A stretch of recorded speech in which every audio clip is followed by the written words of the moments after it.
"They threw me out for breaking just one plate," the girl whispered, rainwater streaming down her cheeks like tears. Her voice was thin but steady, as if she were reciting a verdict. In front of her, half hidden by shadows of pines and rock, stood a man who shouldn't have cared. But he did. Hours earlier, the October storm had rolled in over San Miguel like a herd of wild mustangs, thunder pounding the mesas, lightning clawing at the sky. In a crooked cabin on the edge of town, 8-year-old Mary Johnson had been washing the supper dishes with water gone lukewarm and gray. Her hands were small and slippery, and the plate, a thin piece of imported china her father bragged about owning, slid from her grasp and shattered on the plank floor. "You careless, worthless child." Samuel Johnson's voice cracked like a whip. Whiskey shone in his eyes, the same dull amber as the lamplight swaying from the rafters. He stood in the doorway with his hat dripping, rain pooling at his boots. Mary had seen that look before, the one that came right before the belt. "I'm sorry, Papa," she whispered, crouching to gather the shards. A jagged piece cut her palm, a thin red line mixing with dishwater. "Sorry doesn't fix what's broken." He yanked her to her feet, knuckles white around her thin arm. "Sorry doesn't put food on a plate we don't have anymore." By the stove, her mother stirred a pot of beans without looking up. Mary had long ago stopped hoping for her to intervene. "Please, Papa, I'll be careful." "No, you won't, because you won't be here." The room went silent, except for the hammering rain. Even her mother's spoon stopped moving. "She's 8, Elizabeth murmured at last. "It's just a plate. Everything's just something to you people. Just a plate. Just another mouth to feed." His voice rose, desperate and angry all at once. "She's old enough to work, old enough to be useful to someone else." He shoved her toward the door. The latch clicked, the wood swung open, and a gust of cold rain slapped her face. She reached back for her mother's hand, but it never came. Instead, her father hurled her worn coat into a puddle and slammed the door. The bolt slid home with a sound she would never forget. Mary knelt in the mud for a long moment, trembling, the rain soaking through her thin dress. Surely, she thought, he would open the door. Surely her mother would come. But through the window she could see them moving about as if nothing had happened, as if she'd never been there at all. She picked up the wet coat, wrapped it around her shoulders, and began to walk. Bare feet sank into cold mud. The streets of San Miguel were empty, yellow light spilling from windows of homes where families huddled close to their fire. She could hear laughter and the clatter of dishes, sounds that felt like knives in her chest. She tried the mission church at the edge of town, but the doors were barred for the night. She huddled under the narrow eaves, shivering so hard she bit her tongue and tasted copper. "They threw me out because I broke a plate," she said aloud to the darkness, needing to hear the words, but saying them didn't make them make sense. By dawn the storm had passed, leaving the desert washed clean, sky pale pink and gray. Mary had survived the night curled in an abandoned chicken coop behind the church, sharing space with mice and spiders. Her dress had dried stiff. Hunger gnawed at her belly like a live thing. She knew she couldn't stay. Someone would tell her father she was there. She didn't know what he'd do then, but she knew it wouldn't be good. So she started walking, following the trail into the mountains. The October sun climbed higher, and soon she was sweating despite the cool air. Rocks and thorns tore at her bare feet until they bled. She had no water, no food, no idea where she was going. She only knew she had to keep moving. By afternoon, her strength began to fail. She sat on a boulder, looking out over the endless expanse of desert and jagged ridges. Somewhere out there, she thought, people lived who might take her in. But why would they want her when her own parents didn't? A hawk circled overhead. The wind smelled of pine and dust. Then, between two stands of juniper, a movement. At first, she thought her eyes were playing tricks. A tall man on the horseback emerged from the land as if he'd been part of it all along, lean and silent, skin burnished by sun and wind, long black hair held back by a leather band. Across his back lay a rifle, but it was his eyes that held her, dark as obsidian, deep with a sorrow she recognized like looking into a mirror. Takakota had been tracking deer when he saw the child. White children usually screamed at the sight of an Apache. This one just stared. He should have ridden on. Getting involved with whites only brought trouble. But something in her face stopped him. He'd seen that look before, in his own son's eyes just before the fever took him. He dismounted slowly, careful not to frighten her. Pulling his water pouch from the saddle, he approached as he would a wounded animal. "Water," he said in halting English, holding out the pouch. Mary took it with shaking hands and drank greedily. The water was warm and tasted of leather, but it was the best thing she'd ever had. When she finished, she handed it back. "Thank you," she whispered. They looked at each other a long moment. Then Mary spoke the words that would change both their lives. "They threw me out for breaking just one plate." Takakota didn't understand all the words, but he understood enough. Abandonment, rejection. His own band had cast him out after his wife died, blaming him for bringing the white man's sickness to their camp. He had lost everything: family, people, place in the world. He gestured toward his horse. "Come." Mary hesitated only a heartbeat. She was already dead to her family. She let him lift her onto the horse, his hands gentle despite their strength. He mounted behind her, and she leaned back against his chest, feeling safer than she had in months. They rode in silence through a shifting landscape, pine forest giving way to red rock canyon, canyon to high desert plateau. The horse picked its way carefully down trails Mary couldn't even see. Her eyelids grew heavy, but she forced them open, afraid this might all dissolve into another dream. At last, they reached a shallow cave hidden behind boulders and scrub oak. It wasn't much. Just a fire ring, some blankets, dried meat hanging from the ceiling, water gourds. But it was dry and smelled of wood smoke and safety. Takakota swung down and lifted Mary to the ground. Inside, he built a fire with practiced efficiency, the flames licking shadows onto the stone walls. He handed her a strip of dried meat and a flat bread she'd never tasted before. She ate slowly, her stomach cramping from hunger. "Why?" she asked finally. "Why help me?" Takakota stared into the fire for a long moment. Then he pulled a small moccasin from a leather pouch at his belt, a child's moccasin, worn soft with use. "My son," he said simply. "Gone." Mary understood. They were both orphans of a sort, cut off from their people, adrift in a world that didn't want them. "What's your name?" she asked. "Takakota." "I'm Mary," she said, then added, "I don't have anywhere to go." "Stay," he said. "Tonight, tomorrow. We see." Outside the cave, the wind rose again, carrying the scent of rain and distant thunder. Mary curled on a blanket by the fire, her eyes heavy, her palm still stinging from the cut. The man sat cross-legged, silent, his gaze fixed on the mouth of the cave as if waiting for something he couldn't name.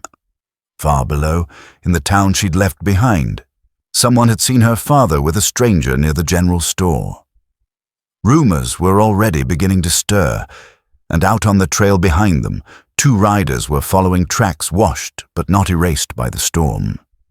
Mary closed her eyes, not knowing that this night in the cave was only the beginning. The fire crackled low in the small cave as night folded over the desert. Wind whispered through the boulders outside, dragging with it the faint scent of juniper and ash.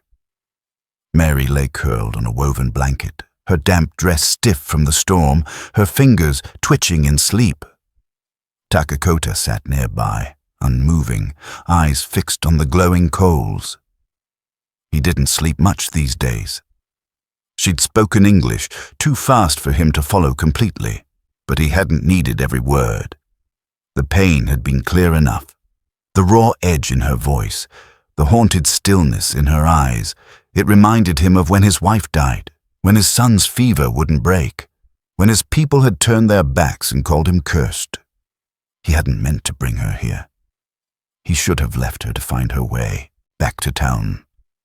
She was white, a child of the very people who had hunted and hounded his own. But that night, in the wind and rain, she hadn't looked like the enemy. She'd looked like something fragile the world had trampled, and something inside him, something long buried, had stirred. In the silence, the girl murmured something in her sleep. He turned slightly. She clutched the edge of the blanket tighter, brow furrowed, and then whispered, clear as the crackling fire, "Don't leave me." He stayed. By morning, the storm had passed and the desert stretched out in pale gold under a cold blue sky. Takakota had already risen, stepping quietly through the brush near the cave, searching for breakfast. When he returned, Mary was sitting up, hair matted, eyes wide and wary. She clutched the blanket around her shoulders like armor. He said nothing.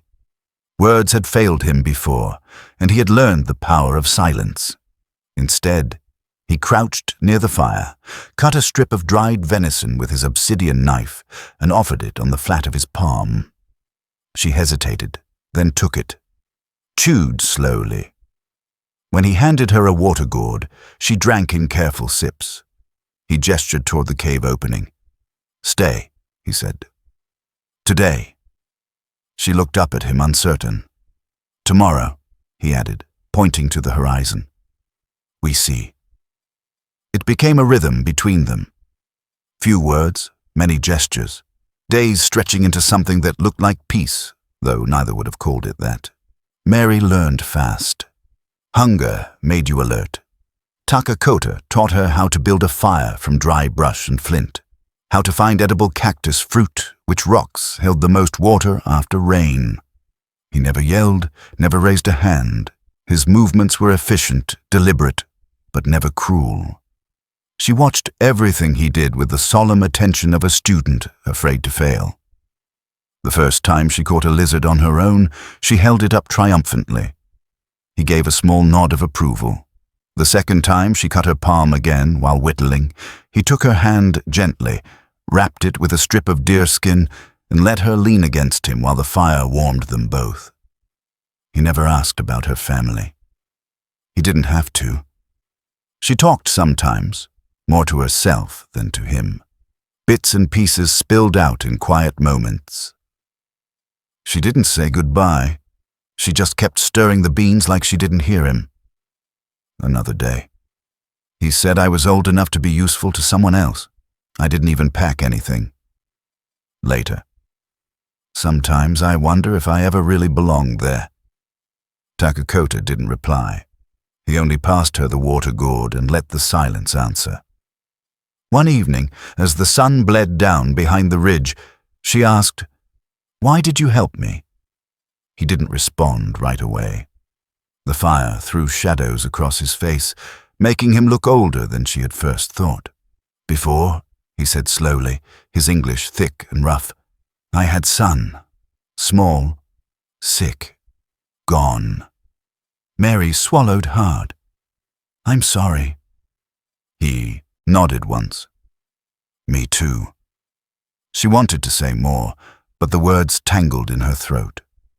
So instead, she offered him the last bite of the bread he'd given her. He shook his head, and for the first time a small smile cracked the corners of his mouth. She fell asleep that night beside the fire, dreaming of a warm kitchen and a grandmother who once sang hymns while peeling apples. In the dream, the door never slammed. In the dream, she was wanted. But dawn brought a hard truth. Tracks. 2 sets, deep in the mud near the outer rocks. Takakota's brow furrowed as he examined them. Someone had been watching. He didn't tell Mary. Instead, he packed lightly and shifted the dried meat and water into bundles. When she asked why, he only said, "We go. New place." "Someone coming?" she asked, picking up on the tension in his voice. He didn't answer, but his hand stayed near the hilt of his knife the rest of the morning. They traveled quietly, weaving through scrub oak and narrow canyons, until they found a second cave, smaller, higher, hidden between a wall of red rock and tangled mesquite. That night, Mary sat close to the fire, glancing at the shadows more often than usual. Takakota sharpened his knife slowly, each scrape a warning to the dark. "Do you think they're looking for me?" she asked. "Maybe. They won't find me, right?" Takakota paused, then spoke with quiet certainty. "Not if I say no." Mary stared into the fire. Her lip trembled, but she didn't cry. "Stay tonight," he said softly, repeating the words that had become their anchor. "Tomorrow, we see." She nodded. In the flickering light, her face looked older than 8, a child forged in fire and silence. As she drifted to sleep, Takakota stepped outside the cave, watching the stars settle overhead. The desert was still, but far below, in the town of San Miguel, a woman in a patched shawl was arguing with a man outside the general store. Her voice was rising, sharp with fury, and her words carried the weight of something that could no longer be buried. "Where's Mary?" she demanded. The man, drunk and defensive, sputtered lies. But someone was listening, and someone else had seen the tracks in the mountains. The wind shifted, carrying with it more than dust. The past was coming for them, and it would not come gently. In the high desert hills above San Miguel, weeks passed like seasons. Time didn't move in hours anymore, not in Takakota's world. It moved with the light on the rocks, the way shadows shifted at noon, the change in the wind before a storm. And Mary, once a girl who measured time by meal times and the ticking of a kitchen clock, slowly learned to live by those rules. No one came looking for her. Not a sheriff, not a rider, not even a whisper on the wind. In the beginning, she waited. Every night she'd sit at the mouth of the cave after Takakota slept, scanning the horizon for torchlight, hoofbeats, voices calling her name. But her name wasn't called. So she stopped listening. Takakota didn't press her with questions. He seemed to know the weight she carried, even if he didn't know the details. His way of healing wasn't through comfort. It was through teaching. He showed her how to walk softly, heel to toe like a fox, how to track deer from broken brush, how to follow birds to hidden springs. He taught her which plants soothed burns and which would make you sick for days. When she learned to set a snare and check it with quiet patience, he nodded once. That was all she needed. She watched him just as carefully, noticed how he always walked a wide arc before returning to camp, how he never slept with his back to the entrance, how he spoke little but saw everything. He didn't smile often, but when he did, it reached his eyes. Mary stopped asking if she'd be found. She began, slowly, to belong. It happened in small ways. The first time she laughed, really laughed, was when a jackrabbit ran straight into her feet and tripped. She fell back into the dirt giggling, and when she looked up, Takakota was watching her, not smiling, not laughing, but watching with something close to relief. The next morning, she caught him braiding a new bowstring from sinew, and she asked him, "Will you teach me that?" He handed her the strip without a word. She knew what it meant. They spoke more, slowly. She picked up Apache words by listening to the way he named things. Stone, water, sun, wind. She repeated them carefully, and when she got them right, he'd give her that small nod. When he stumbled over English, she didn't correct, just listened. They found a rhythm that lived in half sentences and shared looks. At night, by the fire, he began to tell stories. They weren't like the ones her mother used to read from dime novels. They weren't tales of gunfighters or gold or Sunday sermons. These were the old stories. Of Coyote the trickster, of the white-painted woman who birthed the people from mountain caves, of how the stars came to be placed in the sky. His voice was low.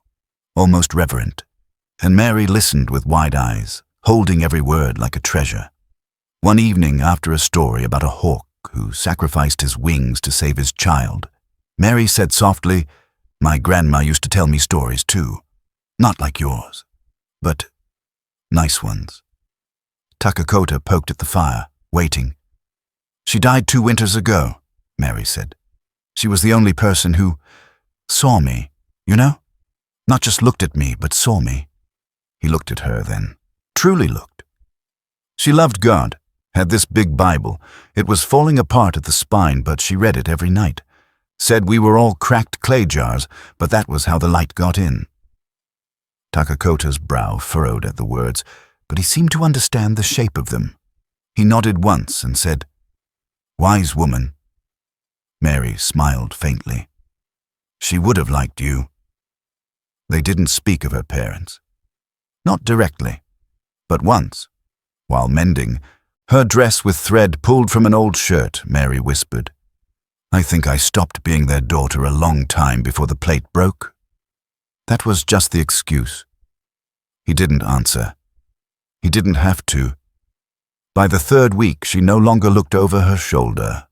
By the 5th, her cheeks had color again, and she could jog beside him without gasping. Her bare feet had toughened into something that could handle stone and cactus thorn. Her voice had steadied, her shoulders relaxed. She still cried sometimes, but only in sleep, and less often now. One afternoon, while digging roots near a creek, she asked, "Did you ever belong somewhere?" He sat on his haunches, knife tapping against his knee. "Yes," he said, "before. My people. My wife. My boy. Where are they now?" He stared off into the dry trees. Gone. She didn't ask how. She didn't need to. Grief had a sound, and she knew it. It was the same silence her house had been filled with after her grandmother passed. The kind that crept into your bones. "I'm sorry," she said. He nodded, and after a moment stood. "You stay," he said quietly. "Not because no place wants you, but because this place, it sees you." That night she carved a name into the rock above her bedroll with the tip of her knife. Not her last name. Not Johnson. Just Mary. The desert sky was black velvet above them, stars scattered like salt. She looked up and whispered, "Good night, Grandma," and didn't cry when the wind answered instead. But the world didn't stay still forever. One evening, as Takakota returned from hunting, he held up 2 fingers and pointed downhill. "Riders," he said. Her chest tightened. "Soldiers?" He shook his head. "Town men. Not follow tracks. Yet." Mary chewed her lip. "Do they know I'm alive?" Maybe. She thought of her mother, of that still back turned at the stove, of her father's red face in the lamplight.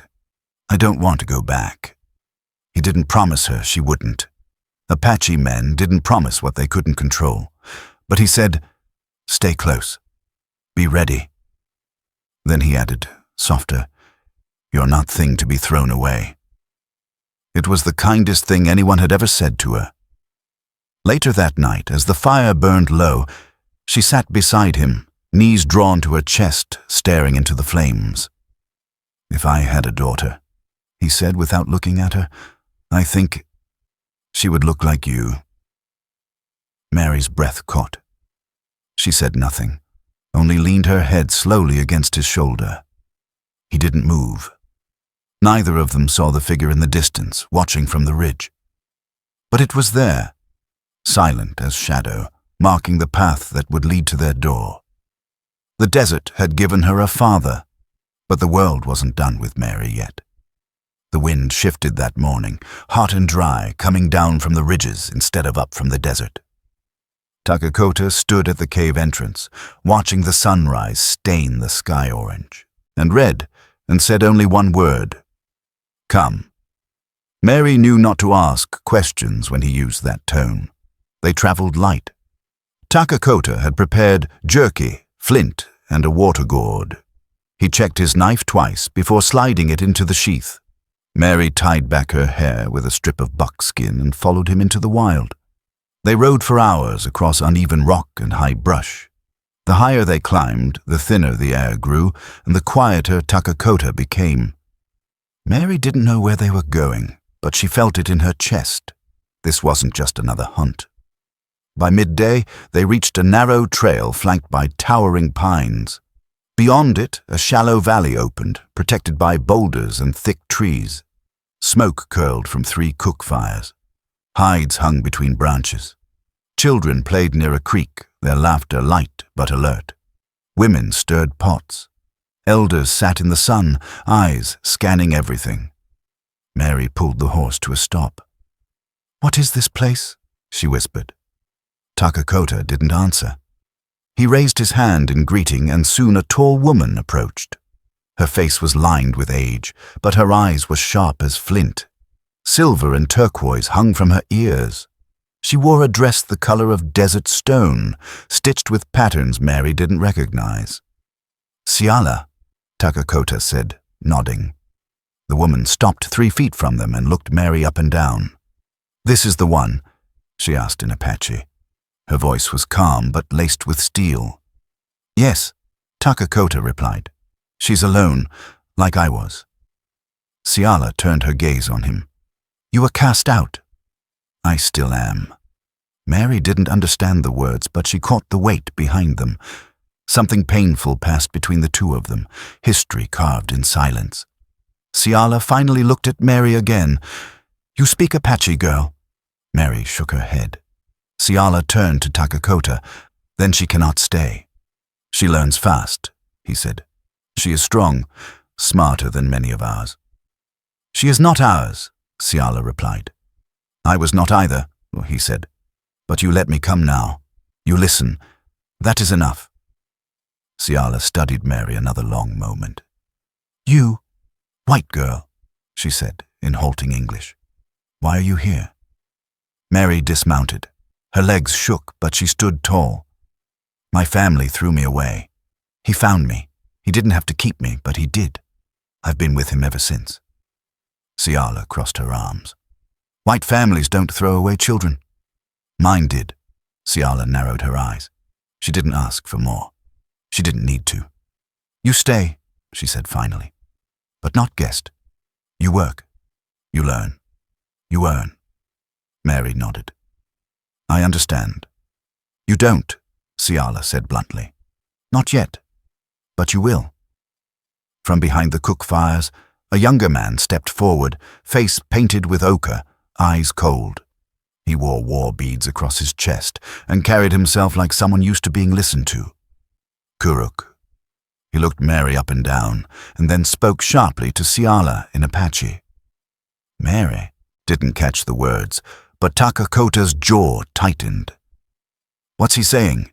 she asked. "He thinks you are danger." Kuruk stepped closer, speaking directly to Mary now, his English slow but clear. "You bring trouble. You're white. Your people kill ours. Why should we feed you?" "I don't want anything from you," Mary said quietly. "I'm not a burden. I can help." He scoffed. "Help how? You're just a child." "I know how to snare rabbits. I can tan hides. I can carry water. I'm not afraid of work." "She is not weak," Takakota added. Kuruk looked unconvinced, but said nothing more. Siala raised a hand. "Enough, let her try. If she fails, she leaves." And just like that, Mary's test began. The days were long and hard. She woke before sunrise to help gather firewood, learned to strip sinew from deer hide, helped tan skins until her hands blistered. The women said little at first, watching her through narrowed eyes. Children kept their distance. But Mary never complained, not once. She mimicked the women's movements, copied their songs under her breath, tasted food before asking what it was. Slowly, day by day, they began to soften. A girl her age named Nali shared her fish soup one evening. An elder woman showed her how to grind mesquite pods into flour. A toddler ran to her laughing and tugged her braid. Mary felt something in her chest loosen, like a knot pulled free after years of choking tight.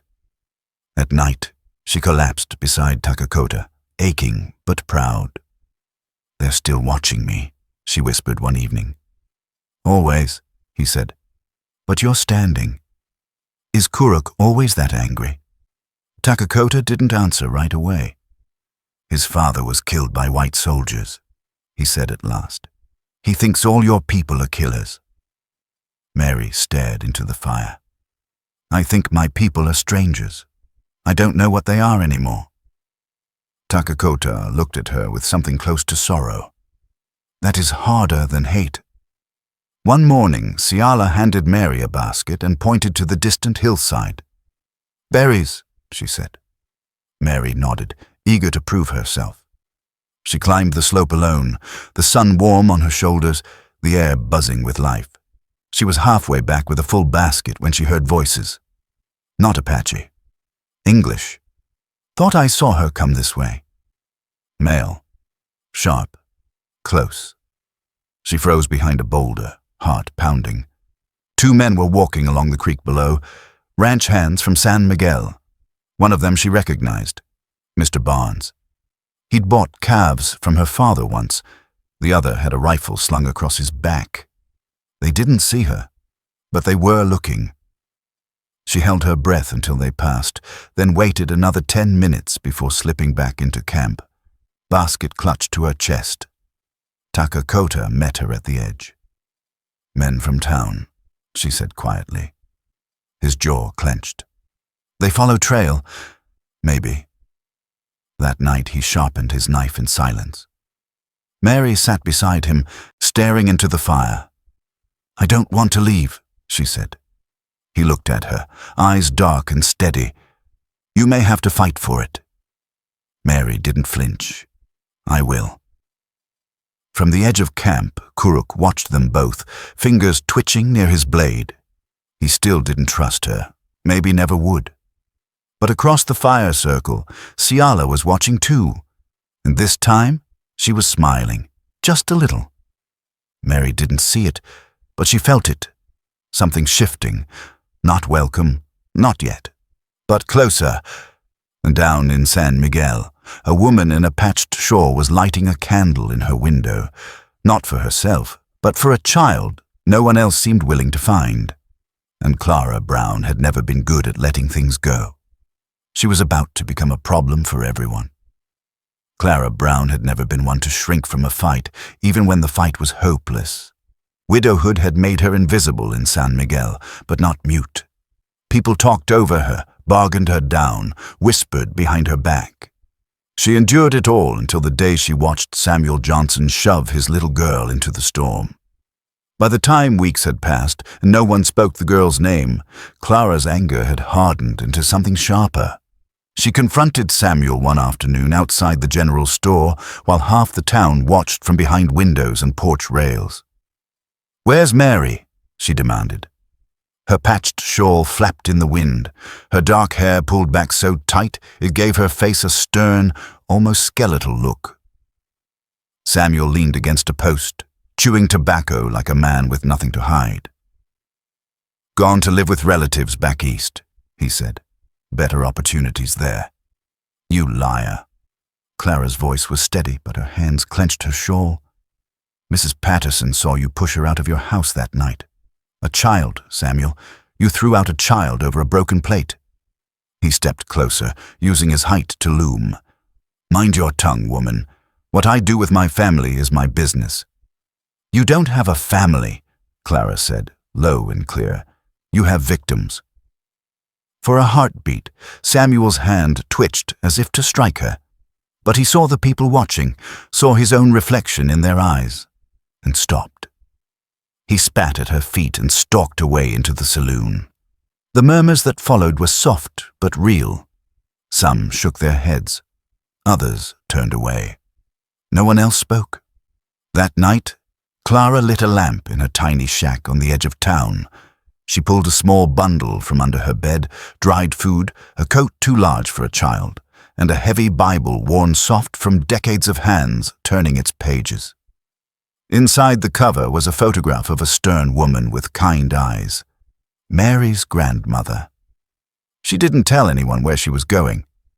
She waited until the moon rose, then saddled her mule and rode north toward the hills.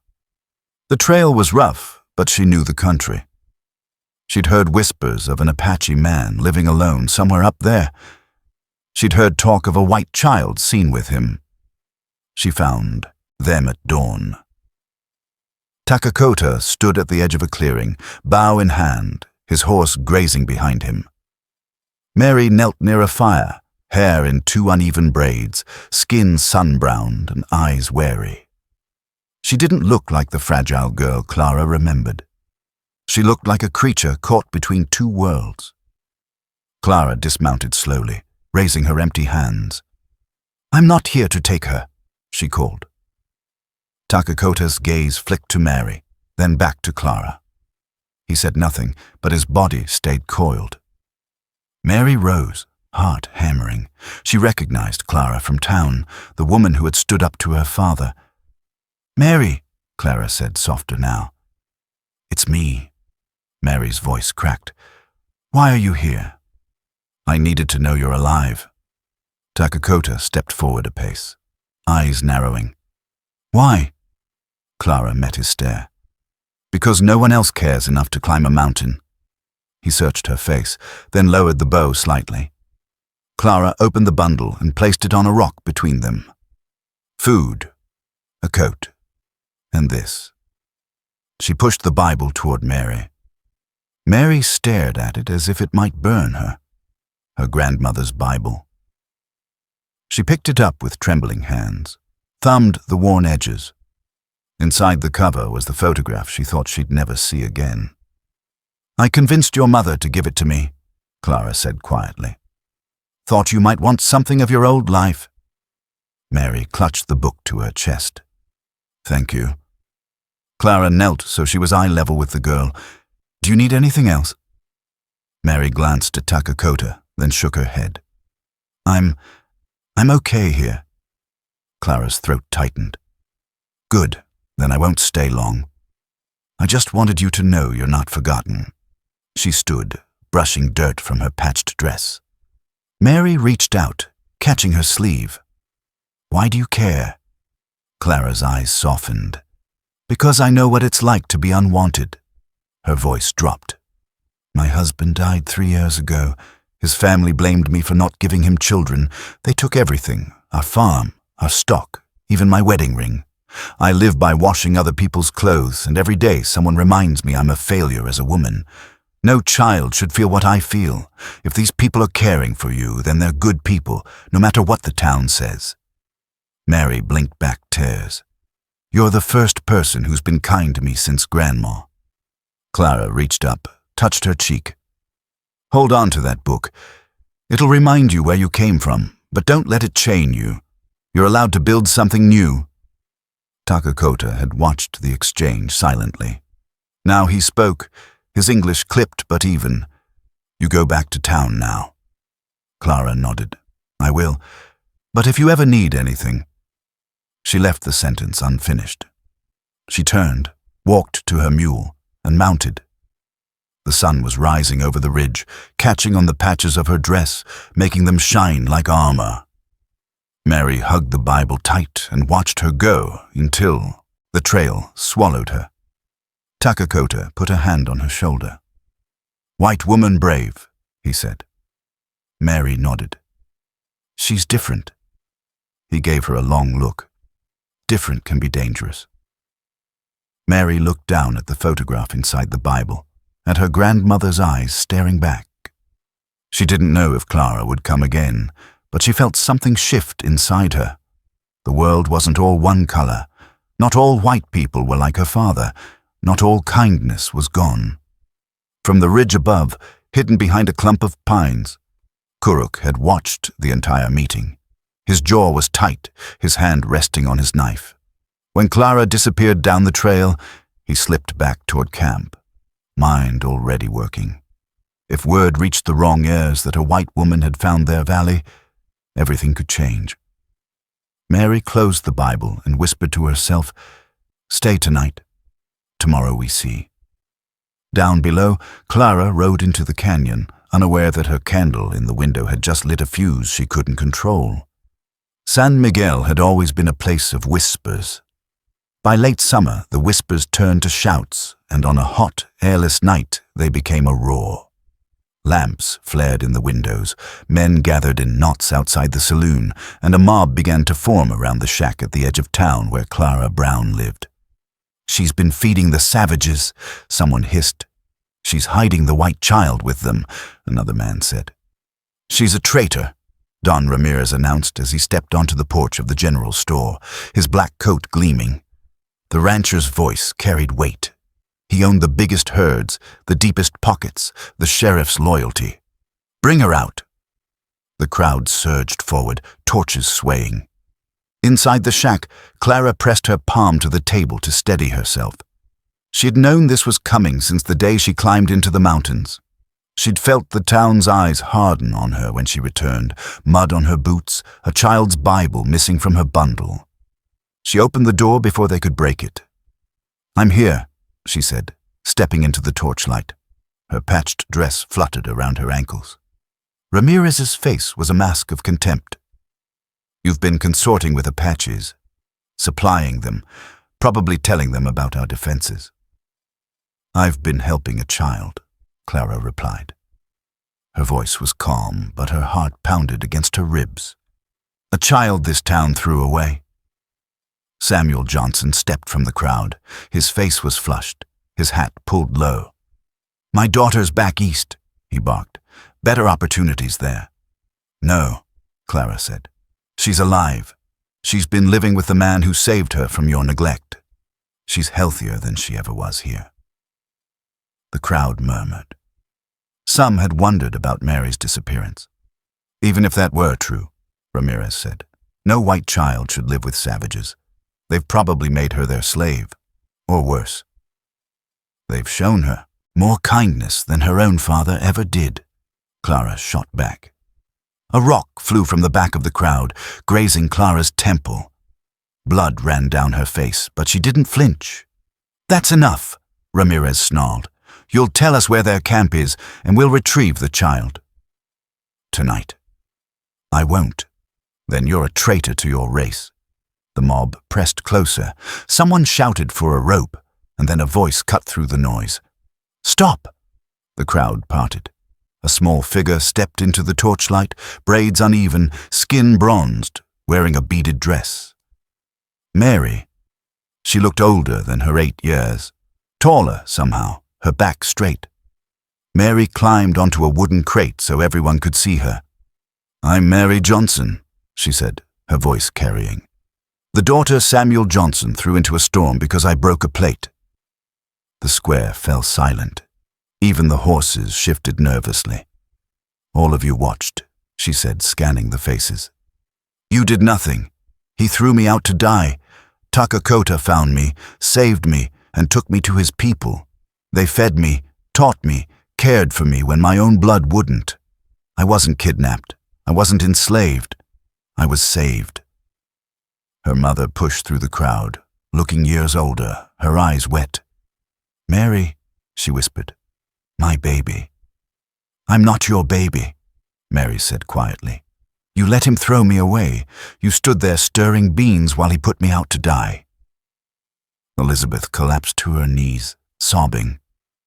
Several women turned away, remembering their own silences, their own failures to protect. Ramirez found his voice first. "This child chooses to stay with heathens," he said. "Then she's no longer white. She's Apache, and we know what we do with Apaches." He signaled to his men, who raised their rifles. That's when Takakota stepped into the light. He had been standing in the shadows, watching. Now he moved to stand beside Mary, tall and unflinching. The crowd recoiled at the sight of an Apache warrior in their square. "This child," he said, his English low but steady, "is under my protection." He looked straight at Samuel Johnson. "You throw away treasure, I find, I keep. She is my daughter now." "She's not your daughter," Ramirez sneered. "You have captives, not children." From the dark edges of the square came more movement, figures melting from shadow. Grandmother Ciala and 6 Apache warriors stepped forward, silent, weapons at their sides but not raised. The torches flickered as the townspeople gasped. "This child," Ciala said in clear English, "is adopted by our band. She is Apache now. You want her? You fight all of us." The message was plain. Taking Mary meant war. Ramirez hesitated. While he might have rallied the town against one Apache, facing a war band was different. And there were whispers now in the crowd. Why risk their lives for a man who had thrown away his own child? Ramirez's eyes burned with fury. "Mark my words," he hissed. "This will not stand. The territory will hear of this. The army will come." "Let them come," Takakota said simply. The Apaches melted back into the darkness, taking Mary with them. Clara remained, facing the town that had now completely turned its back on her. Within a week, she lost her washing clients. The general store refused her service. Even the church barred its doors. One night, under cover of darkness, Takakota and Mary came to her shack. "You come with us," Takakota said. Clara hesitated, looking around her empty room. "I have nothing here," she said. "Nothing but hate and small minds." She packed her few possessions into a bundle, the patched dress on her back, a pot, a tin cup, and followed them into the night. As they rode into the hills, Mary reached over and took Clara's hand. For the first time in months, Clara felt the grip of another human being, warm and sure. Behind them, San Miguel glimmered under the moon like a nest of embers. And somewhere within those embers, Ramirez was already plotting. Up ahead, hidden in the rocks, Kuruk waited with a question burning on his tongue. How far would they go to protect a white woman now? Clara Brown had never slept under the open sky before. The first few nights in the Apache camp, she lay stiff on her woven mat, eyes wide to the stars, ears tuned to every rustle and footstep. It wasn't fear, exactly. It was the unfamiliar, the sense of having stepped off the map into a world with no signposts. No one welcomed her outright. They didn't speak her name. But they let her stay. She watched. She learned. And most importantly, she worked. She fetched water, chopped wood, helped an elder grind medicine from crushed herbs. She never asked for favors, never assumed kindness, and when someone finally offered her a piece of fry bread without prompting, she took it with both hands and bowed her head in quiet thanks. Mary guided her through the unspoken customs, how to stand when an elder approached, which bowls were for community use and which belonged to families, the right way to listen when a story was being told, not with interruptions, but with patience. At night, around the fire, Mary began calling Takakota Father. The first time it happened, it slipped out soft and natural. She handed him a piece of carved wood she'd shaped for a game the children played. "Here, Father," she said without thinking. Takakota blinked. His face didn't change much, but Mary saw the way he paused, the flicker in his eyes like smoke shifting in the wind. "You may call me that," he said, voice low. She did, from that night on. The shift was quiet but real. He started braiding her hair each morning the way Apache fathers did for daughters. She helped him repair his bowstring and learn to hunt at his side. When she made her first clean kill, a rabbit near the stream, he nodded once and handed her a red bead from his pouch. She wore it braided into her hair. Clara watched this bond grow with a mixture of awe and quiet longing. In the firelight, as Mary leaned against Takakota's side, Clara sometimes felt like a ghost, present but not fully alive. Then came the day Ciala asked Clara to help deliver a britch baby. The mother, a young woman named Loma, was in her first labor, and her screams echoed through the valley like wounded bird song. No one else knew what to do. Clara's hands didn't shake. She'd helped a neighbor birth twins back in Kansas, had read and reread her grandmother's midwife manual. She coached Loma with firm kindness, used herbs she didn't recognize but knew the scent of now. Hours passed, then the baby cried, strong and furious. From that moment, everything changed. People began nodding to her when she passed. A girl brought her sweet cactus fruit without being asked. One morning, Ciala handed her a shawl woven with red and earth tones, the same colors worn by the women of the camp. "You are not Apache," Ciala said, "but you are not visitor anymore." Clara folded the shawl over her shoulders with tears in her eyes. Visitors began arriving from elsewhere. Not many. A Mexican trader who had lost half his herd and sought shelter for the winter. A young white couple whose homestead had burned and who'd heard rumors of a peaceful valley in the hills. Even a former soldier, tired, gray, silent, who laid down his rifle and asked for work. They were watched, tested, but not turned away. The community that began to grow was something no one had planned. White, Apache, Mexican, mixed. Different languages, different gods, different stories, but shared fire, shared food, shared soil. Children played together without knowing they weren't supposed to. Old wounds didn't vanish, but they scabbed over slowly. One evening, Clara sat beside Mary near the fire. They were stitching a torn moccasin. "Do you think this can last?" Clara asked.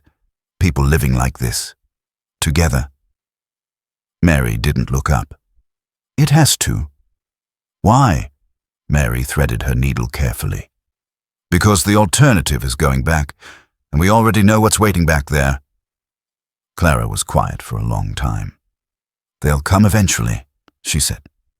"Ramirez, or someone like him." Mary looked at her then. "Let them come." Not defiant, just certain. That night, the camp held a feast. Deer had been brought down by Kuruk, who still watched Clara with distant eyes, but no longer spoke against her. Children danced, elders told stories. New arrivals listened with heads bowed. Mary stood to speak. Ciala had asked her to tell her story to the newcomers. It was tradition now, for every soul who joined the camp to share how they had come. Mary's voice was even, but strong. "I was thrown away for breaking a plate," she said. A soft laugh rippled through the listeners, not mocking, but tender.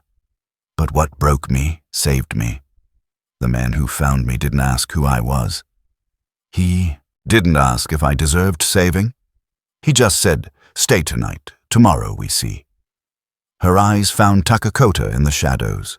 He gave a small nod. I stayed, and now I see." As the fire crackled and the stars filled the sky, Clara leaned back and looked around at the circle. Children of every shade and lineage slept beside one another. Women passed bowls of soup hand to hand. Even Kuruk sat with his knees relaxed, his knife untouched. It was messy, imperfect, but real. A family made, not born. She thought again of Ramirez and San Miguel, of the church doors that had closed in her face, of the rock that split her skin. She thought of fear, how easily it could become law in a town, how quietly it could slip into the heart of a man like Samuel Johnson, and she wondered if the world outside could ever understand what had been built here.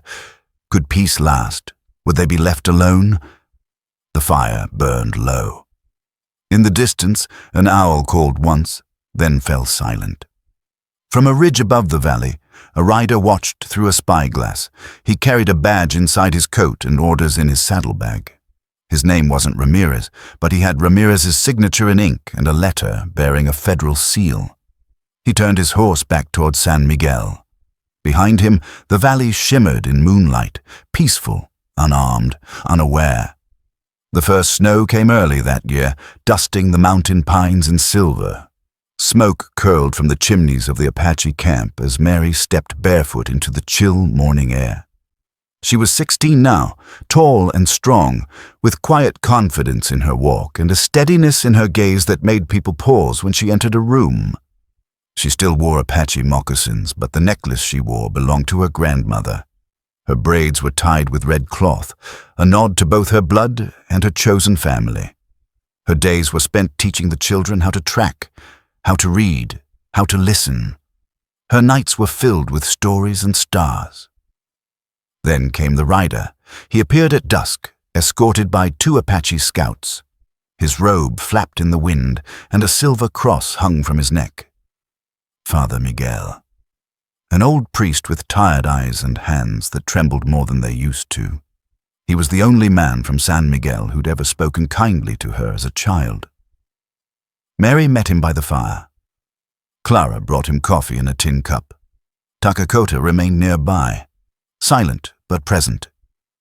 "I bring news," Father Miguel said, warming his hands. "And a request." Mary waited. "Your father is dead." She didn't flinch. "How?" "Found frozen in a dry creek bed outside town, whiskey bottle in his coat. He hadn't been seen in weeks." Silence fell. The fire popped once. "He was trying to find the camp," the priest added. "I believe he meant to see you, maybe even ask forgiveness." Mary stared into the flames. "Too late." Miguel nodded solemnly. "Yes, it usually is." After a moment, he reached into his satchel and pulled out a folded piece of parchment. "The town council sent this. San Miguel is cracking. Some folks believe Ramirez's death was a judgment from God. Others still follow his way. There have been fights, shops closing, families leaving. And they want peace, or enough of them do. And they want it from me." Miguel met her eyes. "You are the story they cannot forget, the child they cast out, the girl who lived. You speak their language, but you also carry Apache law. They believe you might be the bridge." Mary said nothing. Takakota stirred. "Why should she go back to the ones who left her in the rain?"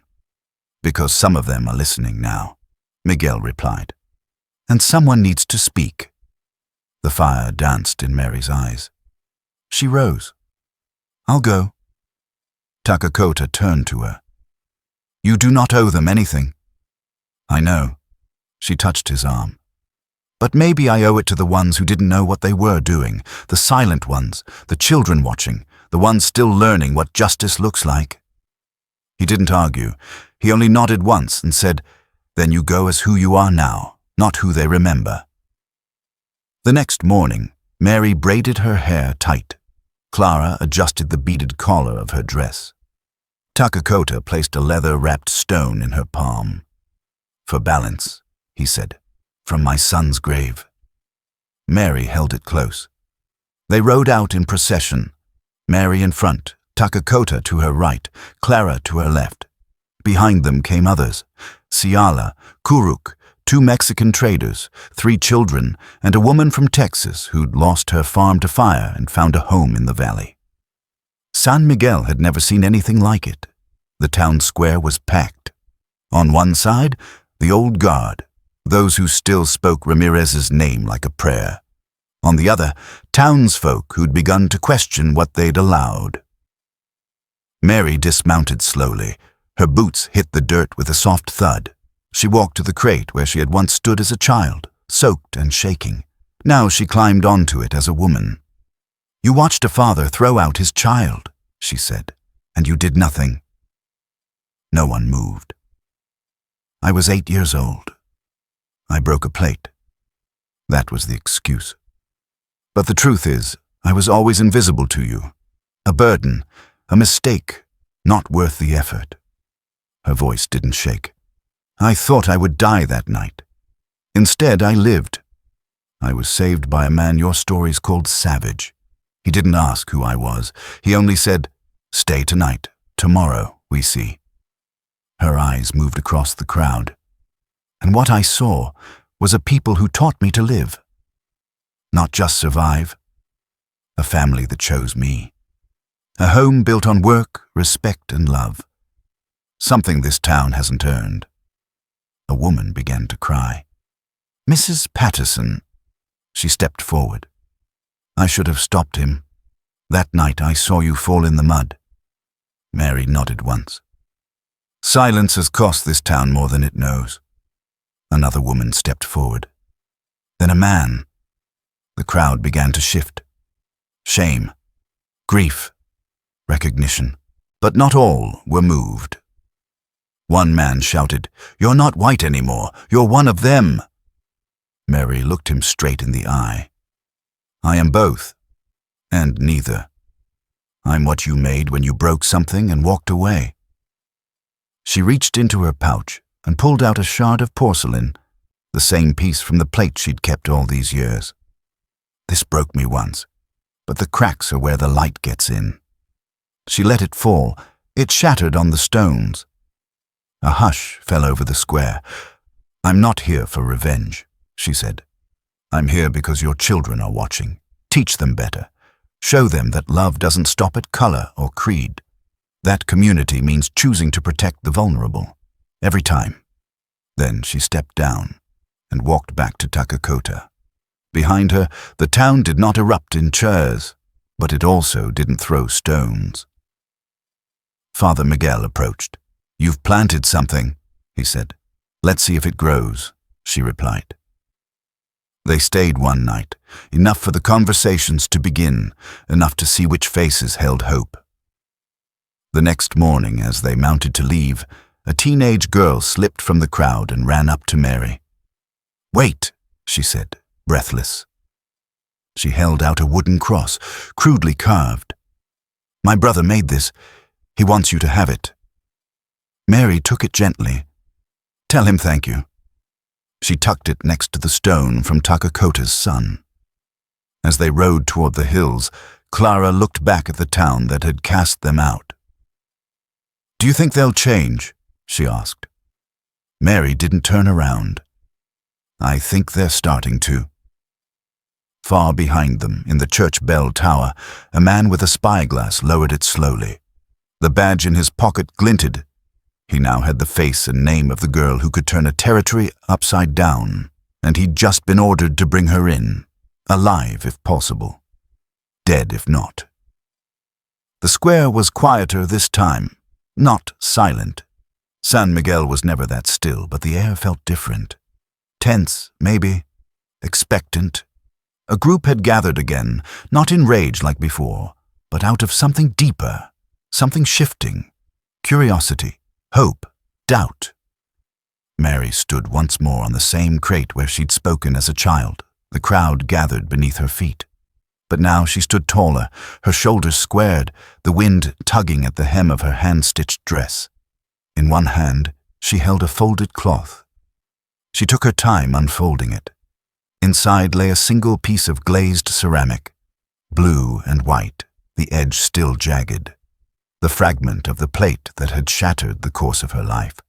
She held it up for all to see. "This is what broke me," she said. "One plate, one moment, one man's anger." Her voice echoed across the square. "When I was 8, this was enough to decide I didn't belong, enough to cast me out. This is the shard that cut me. But I kept it, not to remember the pain, but to remember that healing starts from what's broken." She paused, letting the silence settle in. "I could have let this become a wound, but it became a bridge. It led me to people who loved without condition, who didn't see me as a burden or a problem to fix." Her gaze swept the crowd. Some couldn't meet her eyes. Others did, wet and unblinking. "You all knew something was wrong back then, but you said nothing. Silence can be louder than shouting. It can be a weapon too." A murmur stirred through the gathered townsfolk. But silence doesn't have to be the end. It can also be the space before a new beginning. She looked toward the front row. Clara stood there, her patched shawl freshly sewn, her eyes bright with tears. Next to her were the children of the town, some who'd never known Mary, others who barely remembered the girl thrown out in the rain. Mary raised the shard higher. "This broken piece doesn't just belong to me. It belongs to this town. It is a reminder of who we've been and who we still can become." She took a breath. "So I ask you, not for forgiveness. I don't need it. I've already healed. But I ask you to protect your children. All of them, Apache, Mexican, white, lost, found, the ones who break plates, the ones who cry at night, the ones who don't have anyone to speak for them. She looked down at the children, then back at the adults. I was one of them, and I found my voice. Now it's your turn. A long pause followed. Then someone in the crowd, a woman from the dry goods store, stepped forward and placed a hand over her heart. I remember that night, she said. I saw you run past, soaked and barefoot. I didn't move. I didn't open my door. I've thought of it every day since. Her voice cracked. I'm sorry, Mary. Then another voice. I told my son you were a troublemaker, that no good would come from helping you. I was wrong. More came forward. Not all, but enough. Some walked away, stiff-necked and quiet. That was expected. Change never comes for everyone. But many stayed. Some knelt to pray, others hugged their children tighter, and for the first time, a ripple of something real passed through San Miguel. Not just guilt, not just grief, but willingness. Clara stepped up to the crate. Mary helped her onto it. The old woman shook slightly, but her voice rang clear. I came to this town as a widow. I stayed because I thought I had nowhere else to go, but I was wrong. Home is not where you were born. It's where you are finally seen. She reached for Mary's hand. I was invisible. She gave me back my voice. The two stood there, side by side. One once cast out, the other once overlooked. Now at the center of something new. People began to speak of shared gardens, of teaching each other languages, of church doors opening again, not just for prayer, but for shelter, for food, for healing. And in that same town square where one broken plate had once defined a child's worth, something new began to take root. A broken plate. A bridge. A community reborn. But as the crowd dispersed and twilight settled in, Mary noticed something. Takakota wasn't there.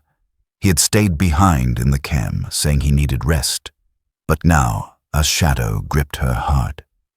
That night, beneath a rising moon, she rode hard up the mountain trail, the shard of porcelain tucked in her pouch. Clara's voice rang in her ears. You better go to him. He wouldn't have missed this unless something was wrong. As the lights of San Miguel faded behind her, Mary's chest tightened. She wasn't a child anymore, but she was still someone's daughter, and daughters know when their fathers are slipping away.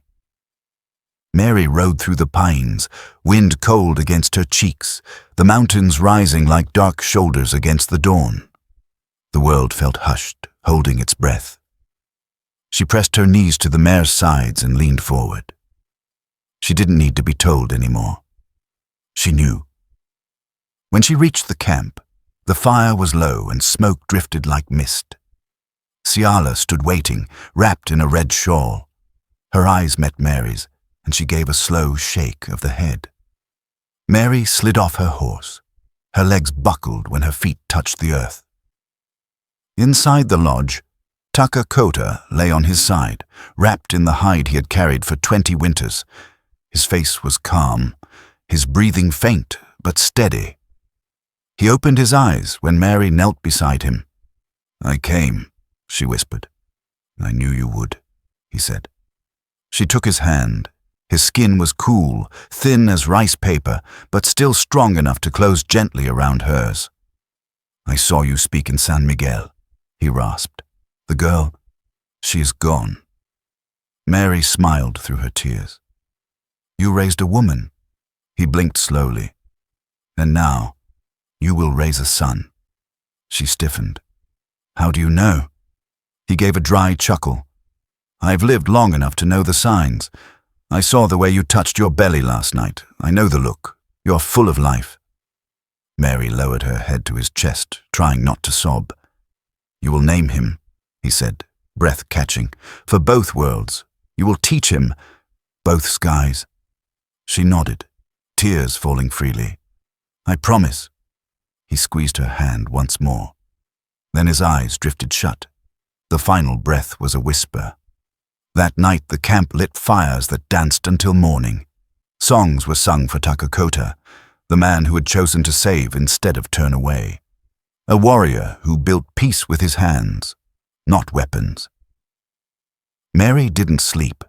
She sat by the fire until the sun rose. In her lap rested two small objects, the stone from his pouch and the shard of porcelain from the broken plate. She held both close, the past and future meeting in her palms. Months passed, seasons turned. She married Thomas, a kind-hearted trader from Chihuahua who had built his life with wagons and goodwill. He spoke 3 languages, never raised his voice, and asked Mary's permission before ever reaching for her hand. They built a home on the edge of the valley, between the creek and the orchard that Clara had planted. It was a modest house, 1 room, a porch, a rocking chair, but it faced the sunrise. Mary gave birth in the spring, a boy, dark-eyed and loud. They named him Takakota Samuel. "He'll carry both names," she told the village, "and all they mean." The community grew, quietly and without fanfare. Former soldiers became teachers, widows became weavers. The town built a schoolhouse with benches shaped by Apache hands and walls raised by Mexican brickmakers. The church door stayed open, but so did the longhouse, the medicine circle, and the forge. They stopped calling it San Miguel. They called it 2 Rivers. Years passed. One day, Mary sat on the porch, her hair streaked with silver, her back straight, her eyes still sharp. Her grandson, little Daniel, sat at her feet, tracing lines in the dirt. "Grandma," he asked, "how come we all look different, but we live in the same town?" She smiled. "Because once upon a time a girl was thrown away for breaking a plate, but someone caught her instead of letting her fall." Daniel looked up. "Like a hero?" "No," she said softly. "Like a father." He leaned against her knee. "What happened to the plate?" Mary reached into her apron and pulled out the shard. It was smoother now, edges worn down by time. "It broke," she said. "But I kept this piece to remind me." "Of what?" She placed it in his hand. "That we are all broken plates," she said. "But the cracks, that's where the light gets in." Daniel stared at it in awe, as if it were treasure. And in a way, it was. Behind them, Thomas played guitar under the trees. Clara sat near the fire, telling the twins from the Orchard family about a town where no one used to speak to each other. Children laughed. Someone called for stew. Life moved on. But somewhere, far from the valley, beyond the borders of peace, letters were being written. A name circled in red ink, Mary Johnson. Some still feared what she represented. A girl turned bridge, a family chosen, not born. A new world rising in the cracks of the old one. And while peace grew in 2 Rivers, shadows stirred elsewhere. But that was another story. And stories, like people, sometimes wait years before they find their way home.